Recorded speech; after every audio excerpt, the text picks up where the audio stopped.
back in the 80s and 90s, they used to hand everybody this. It was, draw like the this. Style guide. Yeah. Oh, that's kind of cool. And that meant that, like, so as you're listening, he's showing a binder that is basically issued by DC Comics that then gives you the style guide telling you exactly what. Wonder Woman, this is how you draw Wonder Woman. So, you had a character basis to draw from. Oh, yeah. Okay. Yeah. Well, now, her curves have definitely changed. Oh, yeah. This is the late 80s look for Wonder Woman. You can tell that's an old school look, right? Yeah.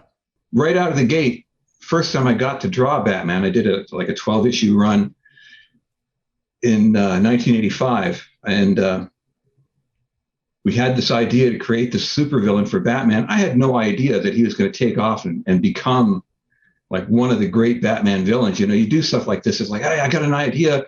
Doug is like, it's going to be like this really cool gothic film noir kind of villain. And like, yeah, let's do it. And we created him, and we did a 2-issue origin story for the Black Mask. And now he's in games and he's in movies and TV shows. And it's like, how did that happen? This is awesome. Yeah, that is way cool. I mean, and the other piece so the most current one that it's a couple of years old now is Birds of Prey, right? It came out, was that last year or 2 years ago? Well, that was right at the beginning of the pandemic, because I got invited to the premiere in London, and then it was like, can't go. Oh, that's right. Yeah, I remember that. So yeah, I guess that's 2 years ago now. Wow, seems like it. Yeah. Yeah, that's Harley Quinn and going head to head, right? I'm sorry? Harley Quinn is the character and going head to head with she was aligned with Black Mask, right? Yeah. Yeah.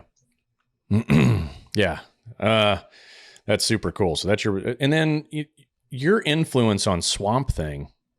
Tell us about that.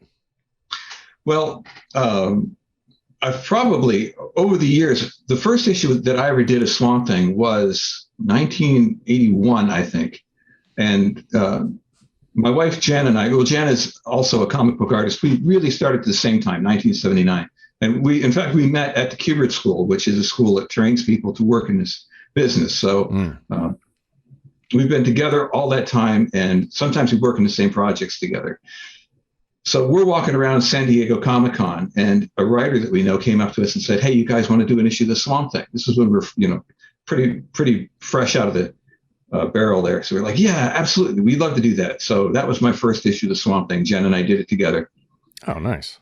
So, and just recently, last year, I wrapped up a set of short stories for the Swamp Thing, 8-pagers with a writer named Phil Hester. So I've done, over the years, I've got a longer run on Swamp Thing than anything else. If you look at it in terms of years, so 40 years of Swamp Thing stories. And I love the character. If there's any other character that I've worked with longer in terms of issues, it's the Spectre. You can see, am I pointing the right way? There's the Spectre right there. Yeah. Yeah, and I've got you sent me some Spectre art as well, along with Batman and some stuff you signed for me, which is just badass. So, there's a couple of characters you end up doing a lot of work with, and then when you go to conventions, people always ask you for particular sketches. I'm always drawing the Spectre and Batman and Swamp Thing. Those have become my go-tos. Those are the ones that people remember me for, which is great. Oh, the Martian Manhunter too.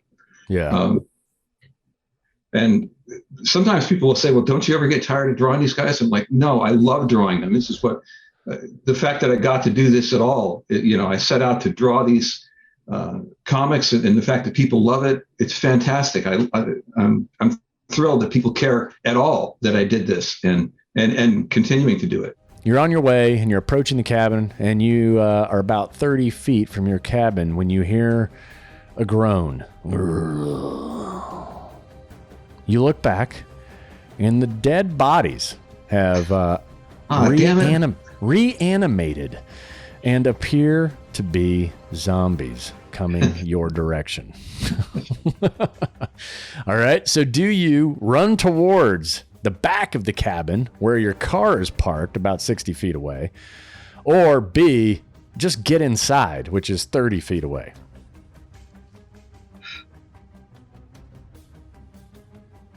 Car, cabin. I'm going for the car. Yeah. Okay. Well, we'll let the. I watched Night of the Living Dead. It's the first zombie movie ever. If you go in the house, then they just surround the house, and eventually you die. So I'm going for the car. Going for the car. Okay. Yeah. So we're going with go inside the cabin in order to make this scenario a little more entertaining. All right. The entrance to the cabin is much closer, and plus your keys to the car are inside. When you left, crap. you only went with your cell phone. Oh, man. Right? Yeah, You're right. You forgot about that. I left my car keys. So, Classic. anyway, well, you take the hit. That's 2. It's only 2. You've only missed 2, okay? I'm a zombie. That's right. So you run inside. The zombies are coming your way and almost at the entrance to the cabin. Do you, A, search the house for weapons, B, block the door first? Well, I'm going to block the door now that, I'm in there. And there's an important takeaway here. Barricading a door. There is a right and a wrong way. A lot of times what you see in TV or even the comic world, you barricade a door, you stack stuff up. It's like stacking just stuff against it. But the reality is if you really want to keep somebody out, especially a zombie or an active shooter, you want to align the furniture from the door linearly, from the door all the way across the room to the opposing wall. And as long as everything is stacked in line with one another, nothing is opening that door, right? Because you're using the opposing wall to really reinforce the furniture that is then in intimate contact with the door itself, so no one can push it open.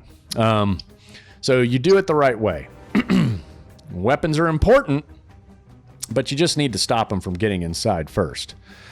So now you've put your chain of furniture together. Once you block the door, you find a baseball bat, you grab your keys.